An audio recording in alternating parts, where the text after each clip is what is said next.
los dedos, o el dedo, en el caso del equino. ¿Sí? En el bovino son 2 dedos. ¿Ustedes saben con qué dedo pisa el equino?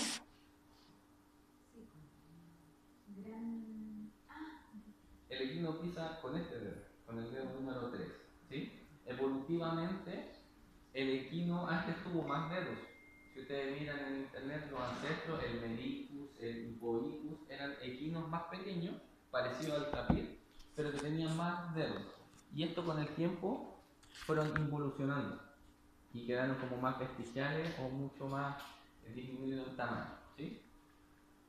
Bueno, entonces eso es importante porque tienen que tener una noción de la zona donde estamos trabajando para después llegar a cositas más específicas.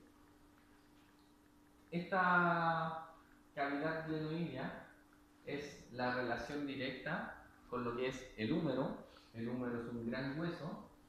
En conjunto forman la articulación del encuentro que se le denomina, o articulación escápulo-humeral. Muy importante porque es bastante manifiesta y ustedes la van a poder observar después en un animal topográficamente, y con esta relacionar también la posibilidad de establecer un campo respiratorio que yo les voy a enseñar en unas clases más adelante. ¿Ya? Esta cavidad glenoidea en el equino tiene una particularidad como una muesquita, esto de acá, ¿sí? Ese como sacadito se llama incisura glenoidea y está solamente presente en el equino. El bovino tiene su cavidad glenoidea en conformidad completa, ¿sí? ¿Se atreverían a decir ustedes de qué lado es esta escápula? ¿Si es derecha o izquierda? ¿Quién vota por izquierda? ¿Quién vota por derecha? Creo que es derecha. ¿Derecha? Sabemos que la fosa es craneal cuando es la fosa supraespinosa. La infraespinosa es de situación caudal. ¿Sí? Sabemos que la espina apunta hacia lateral y que esto es contrariamente medial. ¿Sí? Entonces esta, sin ningún problema, podemos decir que es del lado derecho. Si yo por un caballito la tendremos aquí. ¿Ya? Eso es lo primero. Dentro de las descripciones que yo les voy a mencionar, a mí me interesa que ustedes sean capaces de identificar el hueso, identificar la posición del hueso en el esqueleto y después irse al detalle de las estructuras que ven saben. ¿Sí? Por aquí abajo se puede identificar algunas estructuras, como por ejemplo el proceso coracoides, ¿sí? Que después se relaciona con unos musculitos que van a dar el brazo, un tubérculo supraglenoideo, porque está sobre la cavidad glenoidea, y en el canino por ahí estudiaron un infraglenoideo que es característico de los carnívoros, ¿ya? Pero que aquí no está presente, ¿sí? Entonces, si se dan cuenta, la descripción de esta escápula es bastante sencilla, no difiere mucho, más que en la forma, tiene las mismas estructuras, tiene un cuello que es bastante como marcado y definido, pero que tiene algunas estructuras en particulares que difieren con el bovino. A este hueso tradicionalmente le llaman la paleta, ¿sí? Y en el caso del bovino es como más marcado porque es un triángulo mucho más definido, ¿sí? ¿Tienen alguna duda con este hueso? Sí. Díganme. No, esta parte tiene dos anchas. ¿La relación? Sí, ¿Sí? ¿De las cosas? ¿Esa da para tarea? Sí, mira, la espina te marca un límite. La fosa supraespinosa es craneal y la infraespinosa es caudal. En el animal, y por eso es importante la topografía, porque si nos vamos al animal en sí, la escápula tiene esa disposición oblicua, ¿ya? Uno estudia aquí los huesos por separado, pero los tiene que llevar a la realidad del animal. Y si te fijas, ese margen es craneal, porque apunta hacia la cabeza, y este otro margen apunta hacia caudal. Con eso ya tú tienes la relación. La fosa más amplia es más caudal, ¿sí? Y la más estrecha o más pequeña es de situación craneal, ¿sí? Ya. Aquí mismo aparece este huesito. que es bastante macizo, contundente. Una cosa que les tengo que mencionar es que cuando lean o estudien la anatomía del equino, siempre los anatomistas mencionan que las estructuras óseas del equino están como que fueran hechas a mano o dibujadas, son muy definidas, muy marcadas. Y es en parte también por las estructuras musculares que se llegan a insertar a través de los distintos tendones. Entonces, comparativamente hablando, los huesos del equino son como más bonitos, más estilizados, y los de la vaca son como más toscos, brutos, anchos, gruesos. ¿Sí? Que la próxima semana los vamos a poder comparar con mayor detalle. Sabemos que el húmero es un hueso largo, que tiene una cavidad medular, ¿sí? Hay médula ósea en el interior, y básicamente tenían dos estructuras en los extremos y una al centro. ¿Se acuerdan cómo se llamaban?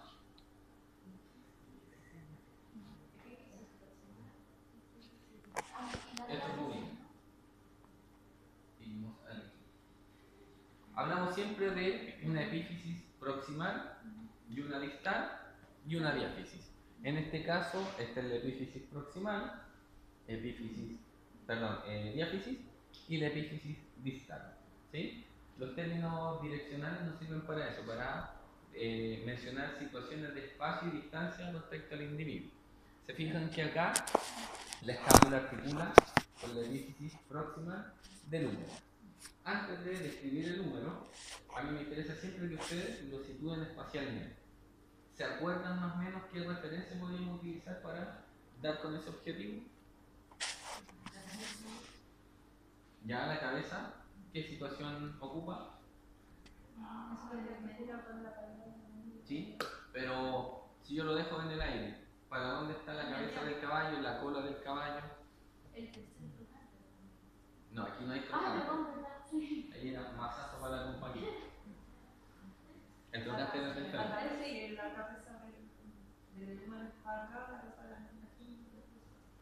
Ya, no sé si se lo enseñó el otro profesor, pero en general la cabeza apunta hacia caudal, ¿sí?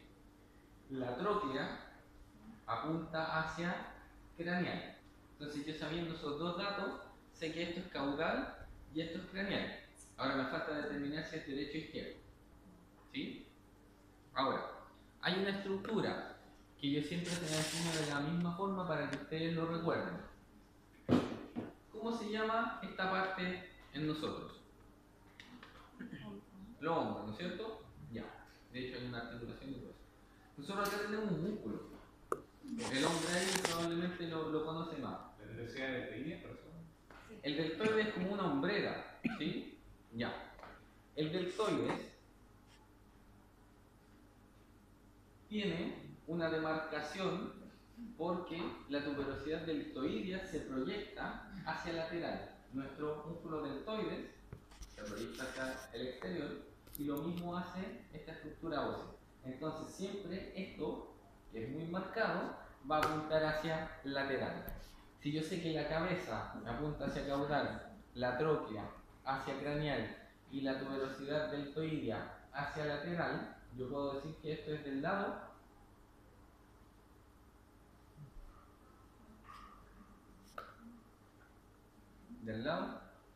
miren, esto es lateral, aquí está la tuberosidad deltoidea, ¿sí? La cabeza hacia caudal, la tróclea hacia craneal, y como esto está para afuera, es del lado izquierdo. Aquí, ¿cómo está? Igual. Es el mismo, ¿no es cierto? Obviamente es de otro animal, pero esto es lateral, ¿sí? Entonces, cabeza, caudal, tróclea, craneal, tuberosidad deltoidea, lateral, aquí, en esta posición, ¿sí? Ahora, si eso no los convence mucho, tienen acá otra estructura, que es una tuberosidad para el redondo mayor. Esa es de situación medial. O, si nos vamos un poco más al extremo, el desplazamiento de los surcos intertuberculares son mediales. Entonces, si no me acuerdo de una referencia, puedo utilizar otra para llegar a la misma estructura. Pero creo que la más evidente es la tuberosidad deltoide, ¿sí? Que es esta prolongación que ustedes observan en esta zona, ¿sí? Una de las diferencias principales que existe en la epífisis proximal es la presencia de un tubérculo intermedio, ¿sí? Que genera dos surcos de desplazamiento. Por aquí pasa el tendón del bíceps, ¿sí? De hecho, ahí aparecían con unos nombres medios raros, la cima prismática, ¿ya? Claro, esas son como un poquito más antiguas en la descripción. Uno habla del tubérculo mayor y el tubérculo menor, ¿sí? Y el surco intertubercular, que en este caso en el equino es doble, porque hay un tubérculo intermedio, ¿sí? Esa es la gran diferencia. El bovino tiene tubérculo mayor, tubérculo menor. El equino tiene tubérculo mayor, tubérculo intermedio, tubérculo menor y dos surcos intertuberculares, ¿sí? Ahora, no sé si a ustedes les acomoda que yo le haga la descripción y se los muestre y después ustedes tengan el tiempo de revisarlo, o yo les describo todo y ustedes después lo ven en la casa. Y en general, lo que hacemos con la anatomía de los chicos de los primeros años es que nosotros les pasamos los huesos y que ellos los revisen y ellos encuentren las cosas. Porque yo me las sé, yo se las describo, pero eso no asegura que ellos se las aprendan, ¿ya? Entonces de repente podríamos dejar un tiempito para que ustedes metan mano, revisen los huesos, saquen fotos y le saquen partido. Yo hago la primera descripción, después le dan ustedes, ¿ya? Por aquí, si se dan cuenta, se habla de una cresta humeral, que es donde se apoyan también estas estructuras musculares. Por medial lo hace el bíceps braquial, por lateral lo hace el músculo braquial, que son músculos que están en esta zona, ¿sí? Caudalmente se apoya también el tríceps, que es una estructura muscular mucho más desarrollada y manifiesta, que tiene varias porciones y las vamos a ver. El tríceps está en esta parte, en el humano está acá atrás, ¿sí? Cosas que de repente sirven para recordar. ¿Se acuerdan de Popeye? ¿Vieron Popeye? Todos vieron Popeye. Popeye cuando comía espinaca, sacaba así una estructura, ¿no es cierto? Siempre lo mostraba como por medial. El bíceps es de disposición medial y es un flexor, me permite hacer esto. El tríceps es un extensor, hace esto y trabaja por esta parte, ¿ya? Siempre la anatomía humana me permite llevar o situar la anatomía en otros animales, ¿ya? Eso es bastante útil, así que ustedes no pueden reclamar de que no tengo huesos, no tengo músculos para estudiar si tienen su propio cuerpo, ¿ya? En la epífisis distal se describe la disposición de una tróclea, que es de situación craneal. Hay una fosa radial por la cercanía y la vecindad con los huesos del antebrazo. Por acá atrás hay una fosa que es bastante profunda, que es la fosa olecraniana. Esta estructura, no sé si me coincidan particularmente, pero el proceso onconio se mete acá atrás y eso permite el desplazamiento del codo, ¿sí? Y el movimiento de la articulación del codo. Entonces, esta fosa tiene que ser relativamente profunda para recibir dicho proceso, ¿sí? Por ahí se hablan de epicóndilos, que son estructuras que están sobre los cóndilos. Estos son cóndilos, un surco al centro forma una tróclea, y un poquito más arriba de los cóndilos, el prefijo epi significa sobre. Entonces, epicóndilo va sobre el cóndilo, ¿sí? Y con eso ustedes tienen en primera instancia una descripción relativamente general de lo que es el húmero. El húmero es un hueso sigmoideo de aspecto, es como retorcido, es como una S torcida, ¿ya? Y esa es una de las principales diferencias, la presencia de este tubérculo intermedio, ¿sí? Radio y ulna. Este viene a ser un huesito fusionado medio complejo, por eso mismo, porque se fusionó. Vamos a ver la próxima semana que en el bovino estos huesitos están ambos manifiestos. De hecho, llegan hacia la parte distal. Pero en el equino, como que la ulna que venía por caudal se pierde y como que no llega abajo, ¿sí? Y eso provoca que, por ejemplo, a nivel de la epífisis distal no podamos hablar de un proceso estiloides propio del radio y propio de la ulna, sino que se habla como de proceso estiloide del radio más la ulna. ¿Sí? ¿Se acuerdan cuál era el proceso estiloide? Por aquí, si lo llevamos a un animalito más pequeño, tenemos la misma estructura: escápula, húmero, radio, más cranealmente, más caudalmente, la ulna. ¿Ustedes hablan de ulna o de cúbito? Ulna, ya, entonces se mantienen vigentes. ¿Ya? Ahora, lo primero, al igual que en las otras descripciones, ¿cómo va posicionado? Yo les dije que el radio es más craneal, la ulna es más caudal. ¿Ya? Esto es craneal, esto es caudal. Pero ahora, ¿cómo sé si esto es derecho o izquierdo?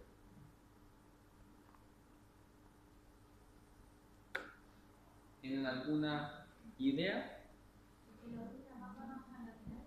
La ulna tiende a llegar siempre por lateral. Por lo tanto, en esta posición, como esta se fusiona, debió llegar a esta altura. Esto sería lateral. Si yo lo posiciono nuevamente, lo contrario a lateral sería medial. Y la única estructura que tiene esa disposición es el antebrazo del lado derecho. ¿Sí?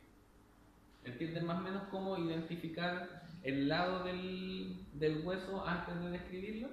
Por esas estructuras que nosotros sabemos. El proceso estiloide en el canino, ¿se acuerdan que era de situación medial para el radio y lateral para la ulna? Entonces lo mismo ocurre en el caso del equino, que al fusionarse debió llegar a distal por lateral y el del radio generarlo por medial.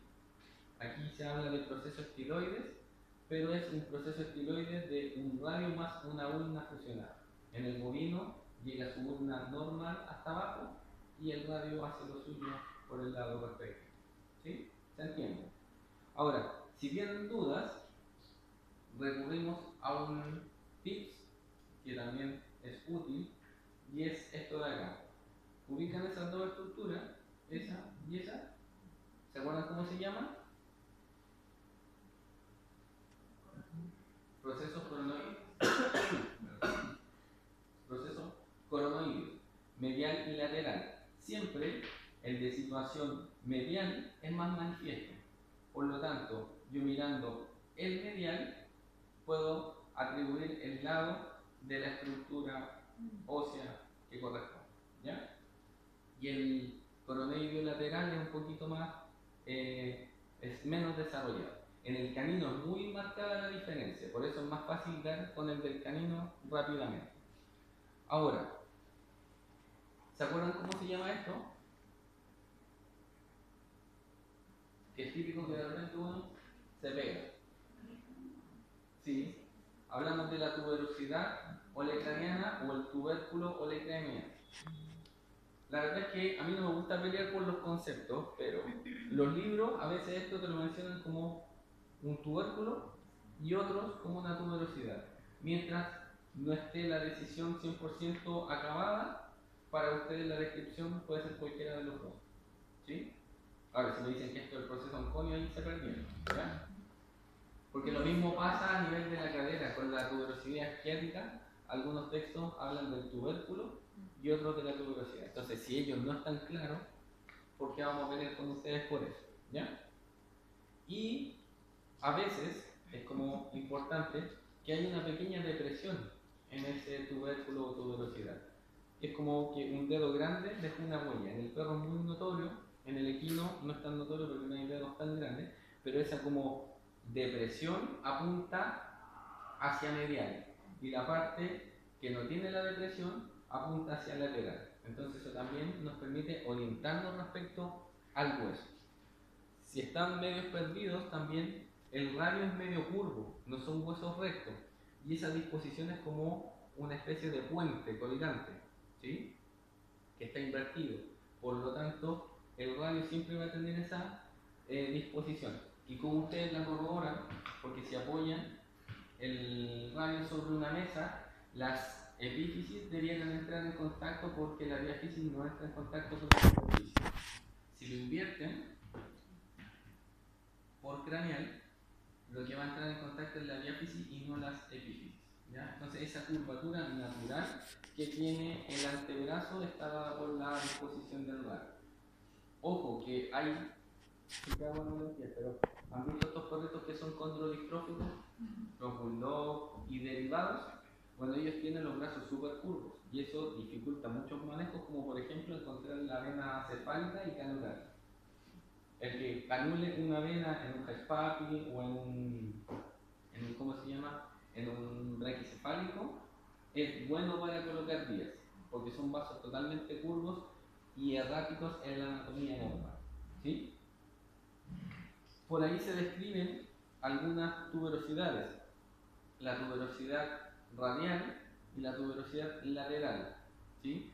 Si ustedes saben que esa tuberosidad base lateral determina el lado del hueso, si identifican esta gran tuberosidad como la radial, que es de disposición medial, también la van a poder identificar y saber que este huesito es del lado derecho. ¿Ya? Si se fijan, yo les estoy dando tips y referencias para que ustedes el día de mañana puedan comparar un hueso versus el otro, pero se sustenta en la anatomía conocida. Por aquí se habla de un agujero interóseo a secas.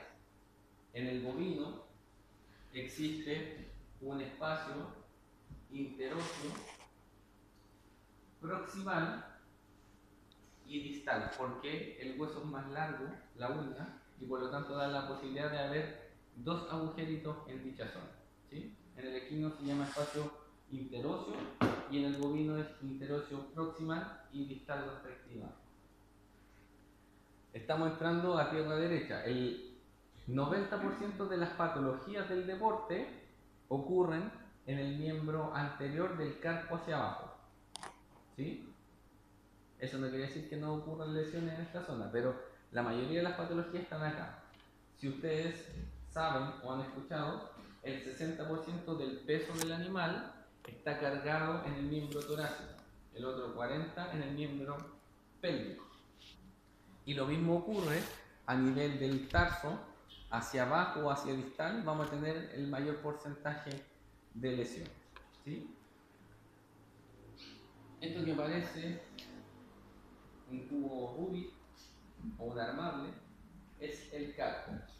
Es el símil a nuestras muñecas, ¿no es cierto?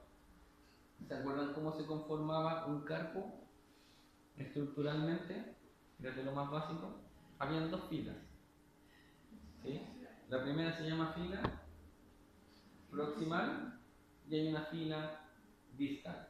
Esta fila proximal se relaciona directamente con el radio, ¿sí? Como área articular. Hacia distal, esto se va a articular con el primer metacarpiano, que lo vamos a ver a continuación. Nosotros estamos trabajando en esta zona. Obviamente el equino tiene una disposición distinta y camina con un gran dedo desarrollado que es el número 3. Ya.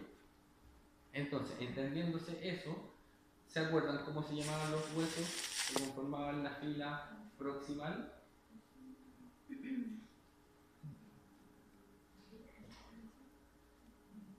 Ya por ahí hay una mnemotecnia rica. Hablábamos de carpo radial, carpo intermedio, carpo ulnar o cubital y carpo accesorio. ¿Sí? Ahora, uno lo enseña como de medial a lateral y siempre dejaba como el accesorio más lateral, pero si ustedes lo ven en condiciones normales es más bien caudal, es laterocaudal. ¿Sí? No sé si en esta presentación hay alguna radiografía del carpo, pero si yo lo muestro en una proyección, el carpo accesorio está atrás. Ustedes esto lo tienen que tener presente porque si sacan una placa radiográfica de esta zona, este carpo les va a salir sobrepuesto. No les va a salir acá al lado bonito, identificable. Entonces, esa es una de las cosas que deben tener en consideración. Ahora bien, ustedes ven acá abajo una fila distal que difiere respecto al tamaño de esos huesos.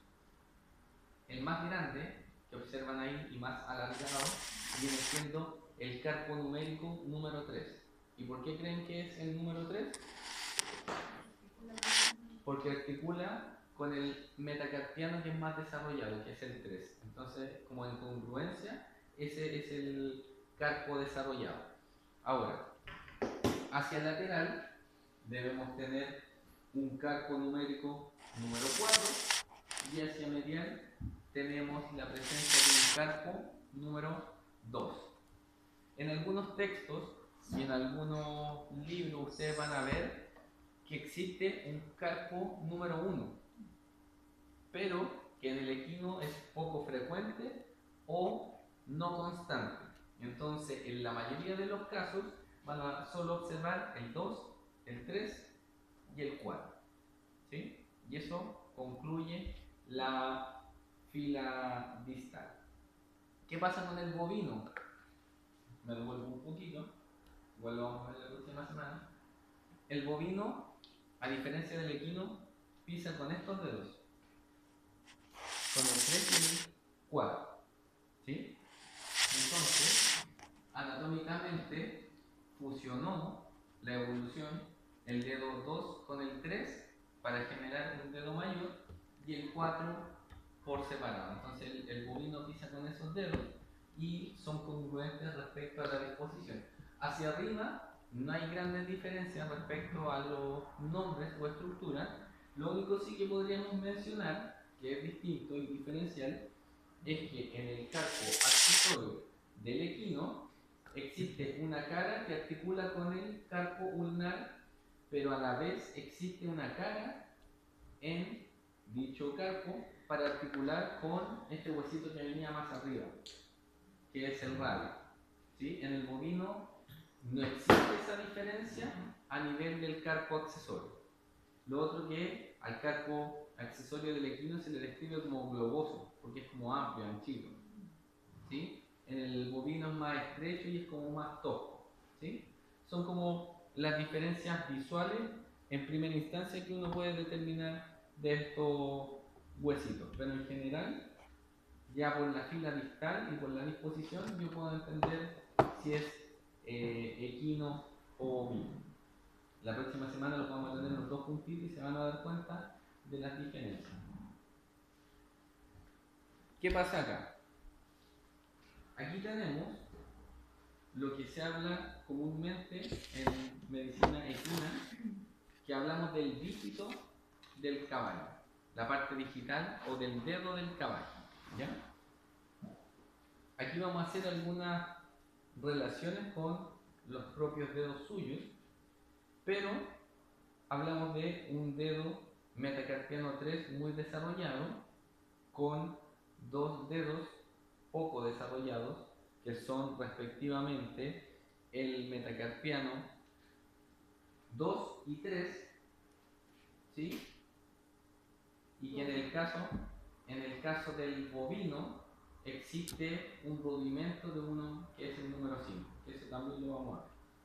Entonces, ¿por qué yo les menciono esto? Porque hay una diferencia importante a nivel de los miembros. Este huesito, tradicionalmente o campestremente hablando, o vulgarmente o cotidianamente hablando en el campo, le llaman las cañas. Cuando el caballo sufre de cañeras es porque tiene problemas en el metacarpo o en el metatarso. Entiéndase que este hueso es muy similar para el miembro pélvico. Es casi la misma estructura. Si yo les pudiera mostrar este que está acá, partamos de la base que son animales distintos, de distinto tamaño, ¿ya? Pero en general, el metacarpiano, que es del miembro anterior, tiende a ser más corto que el metatarsiano del mismo animal, ¿ya? Entonces siempre va a haber una pequeña diferencia. Esta es exageradamente distinta porque son animales que no me coinciden. Pero miren, a nivel de la superficie articular son distintas. Esta es como más ovalada, esta es más circular. Ahora, hay otra pista para uno identificarlo. Uno toma por el cuerpo al hueso y el que tiene una disposición ovalada es metacarpiano y el que es circular es metatarsiano. Si no les cuadra lo que les digo, aquí tenemos pizarra, ¿verdad? El dibujo a nivel del cuerpo de ese hueso, más o menos la estructura tiene que tener esa forma. Esto sería metacarpio, si yo lo corto transversalmente. En cambio, si es metatarso, va a ser más bien así, circular. Les voy a pedir que por favor vayan tocando esto con sus manos a nivel del cuerpo y se den cuenta la diferencia del grosor y la forma que tienen dichos huesos para que les quede claro la diferencia.